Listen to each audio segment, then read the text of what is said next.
Hey guys, how's everybody doing out there? It's time for another edition of In the Zone. It's time for our week 2 roundup. Unfortunately, I don't have a guest host with me tonight. I normally do, and I'm going to blame that one all on me. As of right now, it's 12:30 a.m. and I'm starting this podcast. So I was supposed to hook up with Ryan today, but I've had a ton of things personally going on in my life.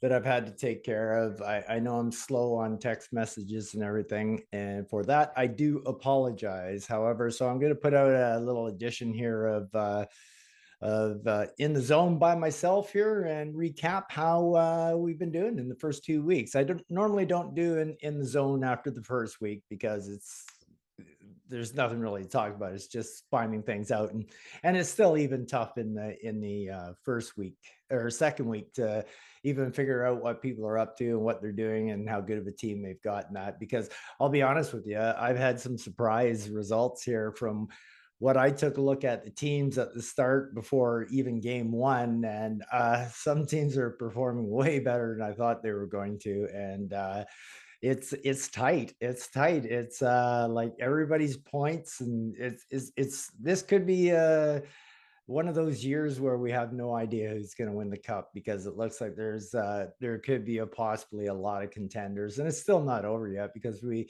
haven't gotten to the final trade deadline, and you never know until then, right? So but as of now, it looks like we've got a pretty competitive league going on for the race for the cup this year. So it should be interesting for sure.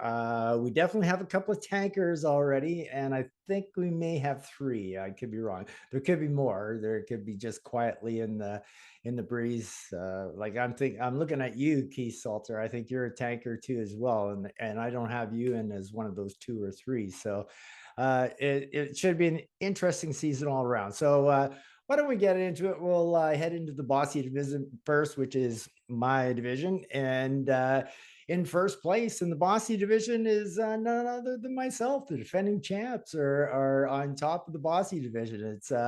This is rare air for me. I think in year two or year one, I can't remember. I think I was in after 2 weeks. I think I was in first place, and that's the last time I ever saw it. So here I am for the first time in a long time. So the Islanders at the end of this week are sitting on top of the Bossy at 3-0-1. They went 1-0-1 this week, and what a tough week they had. I mean, the games that I had this week were unbelievably close. It was and I was losing for most of them. And just right at the end, I snafu'd myself some points. But yeah, the Gators put up a whale of a battle, and I eventually got them on the last day of the week and clipped them 4-3. And then the Isles and the East Coast Brewers, they had a battle for the ages and came down to a 3-3 tie. So Islanders go 1-0-1 for the week and are currently sitting on top of the Bossy division. The defending champs are looking good to start out the season. In second place, but in actuality and reality, they're still tied for first place. The only reason they're in second place is because of the fancy stats, which is our tie-breaking rule. But anyway, flying colors. Wow. Wow. Talk about rarefied air for the Islanders. How about rarefied air for flying colors? Holy smokes. 3-0-1 for 7 points, tied with the Islanders for first place. They also went 1-0-1 this week.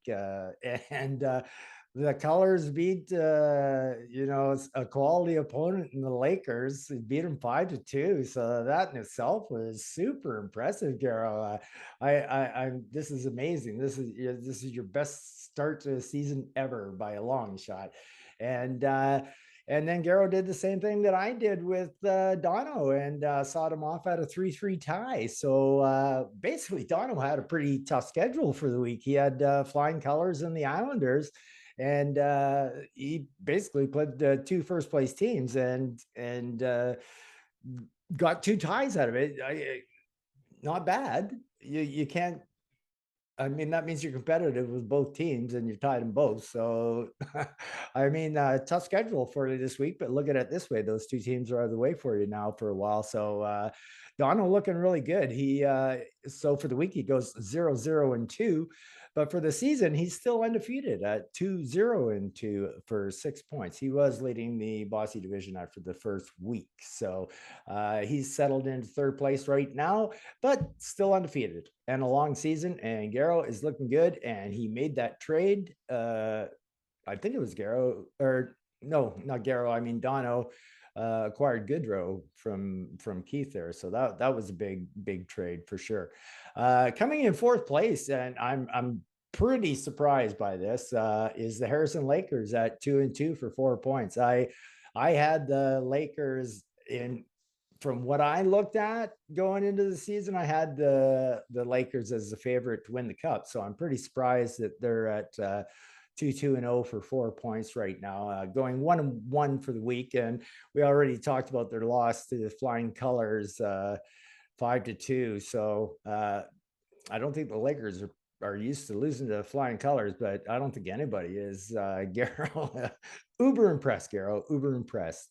And the Lakers took down the Highlanders, and the Highlanders, who on paper, when I looked at before the start of the season, I thought we're going to be really competitive, and it's still early, so that possibility still lies there. So, I mean, any observations I'm really making after week 2, you can take them with a grain of salt, pretty much, for what I've got to say about him. But anyway, so Renee with his week, beating the Highlanders and losing to the Lakers, or losing to the Flying Colors, and that leaves him at 2-2-0 for 4 points and in fourth place. But tied with him is another. I won't say a surprise, but I certainly wasn't expecting to have the battle against him that I had this week. And but I did. And for 2 weeks in a row, the Florida Gators have been looking pretty good, and they're 2-2-0 right now for 4 points as well, and they went 1-1 for the week. So like I said, they put up a quality fight against the Islanders, and they only lost 4-3 to the Islanders. And like I said, they pretty much were leading most of the week, if not tied in that game. So and then and Blake took care of Steve Pitter Patter there 6-1 rather easily. As we'll talk about Pitter Patter being one of those teams that is in for the tank and going for the Bedard sweepstakes. But will it be Bedard? I don't know. Is it too risky to take a first overall pick? I don't know. I did. I got Lafreniere. I guess he's not exactly a stud, and I think Bedard is predicted to be a little better than what Lafreniere's predictions were. So anyway, it'll be interesting to see who goes first in the draft this year. But nice showing by Blake. Like I said, I got to follow his team a lot this week because he was playing me, and I was pretty impressed for sure. And a big surprise for the week, until I looked at who they were playing, is the Flames. I thought the Flames would be tanking, and of course they are tanking. But then I took a look at who they were playing. So the Flames basically swept the week, and they went 2-0, but they beat up on Pitter Patter, who's already well into their rebuild, and beat up on the Highlanders. And the Highlanders haven't won a game yet this year. So so West steps up into sixth spot. Don't know how long he'll stay there, but for now, sixth place it is. So good week for West, or a bad week? I'm not really sure how you look at this week for West. Only time will tell, I guess. And in seventh place is the Highlanders, which is a team that I talked about. I looked on at paper, and I'm still expecting better things than 0-4 for Dan. I think he's got a fairly good competitive team here to fight for at least the fourth place position spot in the Bossy division. But like I said, as of right now, he's currently kicking the shit out of the Islanders right now. So yeah, I don't think Dan's an 0-2 team. Just off to a bit of a rough start. Had an 0-2 week, obviously. Flames beat the Highlanders, and also beat Pitter Patter. So yeah, it was pretty or correction. I mean, the Highlanders lost to the Flames, and they lost to the Lakers 4-3 both games. So they were both close, but still not a win for Dan yet this year. So he's still looking for his first win. And I gave Dan 7th spot because Pitter Patter is in 8th spot, and I expect them to be there all year. So that way I don't have to move things around. And, I didn't even go to fancy between the tiebreaker between the two of you. I'm sure if I did, I'd find Pitter Patter at the bottom. So anyway, Pitter Patter is bringing up the rear in the Bossy division. 0-4, obviously having a week of going 0-2, and they were taken care of handily by both teams this week. So Steve, well into his rebuild here. Let's see if he can put together a good enough team to win the playoffs while he's down there. But he's definitely in the tank. I don't think Dan's in the tank syndrome. Don't forget, Dan, last year the Islanders went 2-6 and 2 in their first 10 games and ended up winning the cup. So it's early days for sure. So anyway, that's what we got for the Bossy division right now. It's interesting seeing different teams in different places that they haven't been before. It's kind of is shaking things up a little bit. It's looking good. I like it. It's becoming a pretty competitive league. It's fun to see. So anyway, next we're going to talk about the Langway division. So let's take a look at the Langway division. And once again, we got some different teams in different places, which is really good to see. And correct me if I'm wrong, Bo, but I do believe this is your first time up at top of the Langway division, even though it's very early. So I kind of let you know who's leading the pack, and that would be the Wolf Pack themselves, the only 4-0 team in the league with 8 points. They are numero uno in the league. Once again, this week going 2-0, and the Wolfpack beat Seedland 4-2, and they also beat the Lincoln Salt Dogs 6-1. That's a little bit of a rivalry game there for those two boys, being from Port Elgin. And it looks like Bo came up on top. Bo's been wheeling dealing. Like I said, Bo saw the opportunity that this division was wide open. He jumped at it, and he's out to an early lead. Good job, Bo. In second place after a 1-year hiatus from the playoffs, it looks like my co-commish Al Gall has worked his way back up there as the Capitals are sitting pretty in second spot in the Langway division, going 2-0 this week for a record of 3-1 for 6 points. And Al had some really good games. He beat Moose Lake Jagger 6-1, which was a pretty easy victory for him, but he also took down Sealand. So 2-0 for the week, going 3-1, 6 points. All alone in second place is the Living Skies Capitals. And one guy who's always up there and has only missed playoffs once is the Lincoln Salt Dogs, up in third place. And this week they went 0 wins, 1 loss, and 1 tie to put the record now at 2-1-1 after a perfect 2-0 last week. But still good enough with 5 points. The Salt Dogs tied the Mustangs 3-3. And like I just told you, the Wolfpack beat up on the Salt Dogs 6-1. So early days, but once again, Ryan is up there and competing in the Langway division. In fourth place, I don't know how much longer this is going to last, is the Mustangs. And the Mustangs went 1-0-1 this week. And their record is 2-1-1 right now for 5 points. That might sound a little bit confusing, but right after I do this video, I'm going to do a video explaining this. So if you're a little bit confused, check into my next video. I'm going to put it out right after this and put it up. So anyway, the Mustangs right now are 2-1-1 for 5 points, currently in fourth place. The Mustangs tied the Salt Dogs, and the Mustangs beat the Scurvy 5-2. In fifth place, a bit of a surprise there, is the Colwood Rangers. On paper, I've got these guys way better than what they're putting out as a record right now. They went 0-1-1 for the week as well, and they're only 1-2-1 for 3 points and bringing up fifth spot in the Langway division. And the Rangers end up tying Moose Lake Jagger, and Nick has already stated that he's tanking. So that's a bad tie for the Rangers, but it's going to be the only point to get for the week because the newest owner in the league gets his first win ever in the no control zone. Congratulations going out to Torrin as he has a 4-2 victory over the Rangers. Yeah, a bad week for Dean. Bad week for Dean. These probably should have been 2 W's for him, but hey, that's why they play the games. At least that's what they say. And then, so anyway, coming in sixth spot right now is the West Coast Scurvy, getting that first win of the week, beating the Rangers 4-2. But then they lost to the Mustangs 5-2 in a controversial game. Not really controversial, but like I said, listen to the video and it'll all be explained. So coming in at seventh place, this team seems to be around this spot a lot, is the Sealand Hockey Club.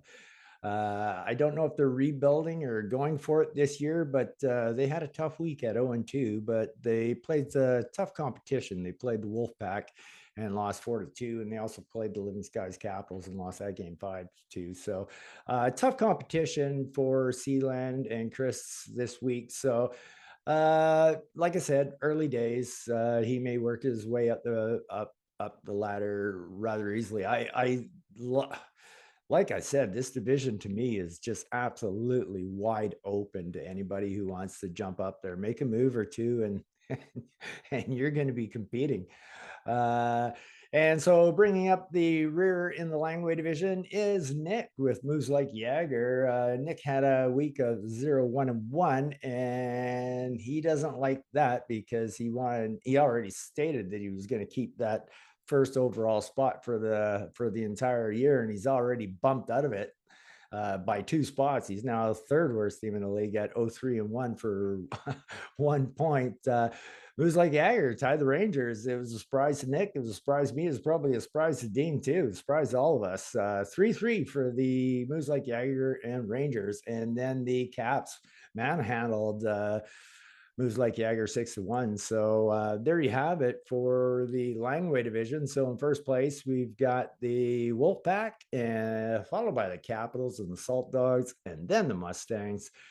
Followed by non-playoff teams would be the Rangers, Scurvy, Sealand, and Moves Like Jagger. So that's what we've got for the week 2 roundup. Next coming up is trivia. So I'll have a trivia question for you here. Even though I don't have a partner to ask the question to, I'll ask it to you and then I'll give you the trivia answer. All right, so let's do that right now. Drum roll. Here it is. How many team owners has No Control Zone had? It's multiple choice. I'll give you here. Is it A, 22, B, 23, C, 24, D, none of the above? Do, do, do, do, do, do, do. Do, do, do, do, do, do, do, do. All right, time's up. I hope you got your answer. If you went with B23, you would be correct. Torrin West is our 23rd owner into the No Control Zone in a league of 16. So we've already had 7 owners come and go, which interesting news for a lot of people in this league. I've got for you a new owner that we've got in the waiting list is actually an OG. So Mr. Dustin Francis is asked to be able to join the league when the next team becomes available. And I told him right now it's I don't know, it's a pretty solid league. And once JP left, I thought a lot of the owners are here for the long haul. But anyway, so look forward to a possible return from Dustin someday in the future there. And so it'd be nice to get one of the OGs back again. As we know with Dustin, what happened, Dustin was really interested in the league, but then he got out of the military and then he went to become an engineer in school. And he has 3 kids. And he had them while he was going to school, so he was super busy, too busy for the pool and that. But now he says he's ready, and now he's done his schooling and everything, and he's all settled in, so he's looking forward to getting back in the league. So look forward to Dustin coming back. Well, guess who I had over last night to sleep over? Yeah, Fancy. She came over. And we're going to talk some fancy stats right here, right now. And it's a little tough this early in the season to be able to talk fancy, but we still have some stuff to talk about. Let's go. Let's start with the fifth best team in the league, according to Fancy. Fancy is saying right now, congratulations to my co-commish. No, I'm not talking about Ryan Kelly. I'm talking about Living Skies Capitals. Al Gall. Al coming in fifth in Fancy stats. It's been a while since you've been around Fancy up this high. Al is currently 19-7-4 for 42 points. Congratulations going out to Living Skies Capitals. The fourth place team after the first week was the first place team. So they dropped a little bit this week, but still have a great record. Good enough for Fancy saying that you are the fourth best team in the league, Mr. Dono. The Brewers putting up a record of 21-6-3 for 45 points. So congrats, Dono, up into the top five.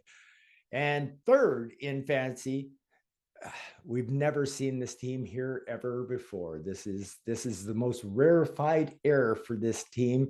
Mr. 500 himself, third overall in Fancy stats, is Flying Colors. Congratulations, Garrow. Excellent job. Excellent job. I should mention the Garrow and the Brewers are actually basically, they're kind of tied right now. 21-6-3 for 45 points. They both got the identical record. So basically they're both in third place, but congratulations going out to Garrow. I put Garrow in third spot because it just seemed like the right thing to do. In second spot, no surprise, it's a division leader, and that would be the Port Elgin Wolfpack. Congratulations, Bo, climbing back up into the Fancy stats, second overall best team in the league. Currently, right now, 21-5-4 for 46 points.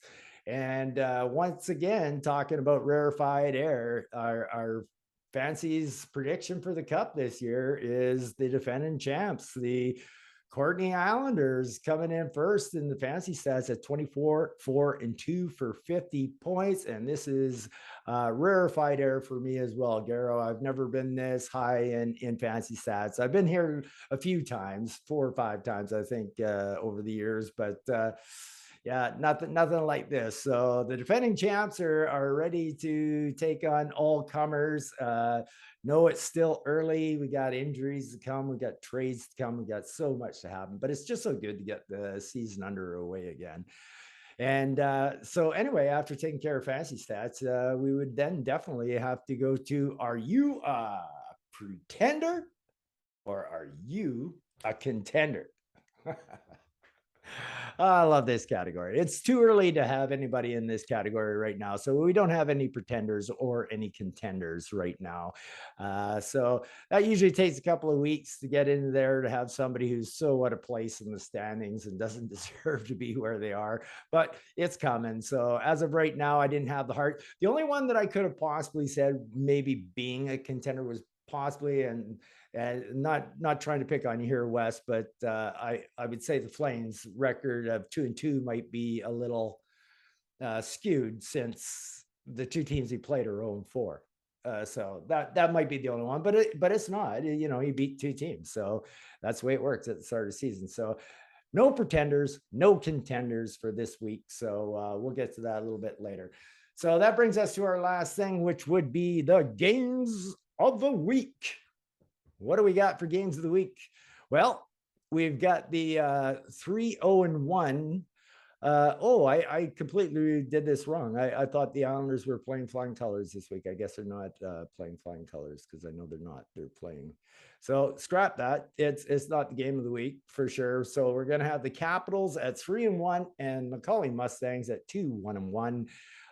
Going at it. So only separated by 1 point. However, I think Keith is going in a different direction. So this may not be the most exciting game of the week. There was a whole bunch of potential ones that you could have put out there that were for first, third spot and for a playoff spot and all that. But like I said, it's still early days. So anyway, that's what we got for In the Zone for this week. Look forward to my next video, which is kind of important.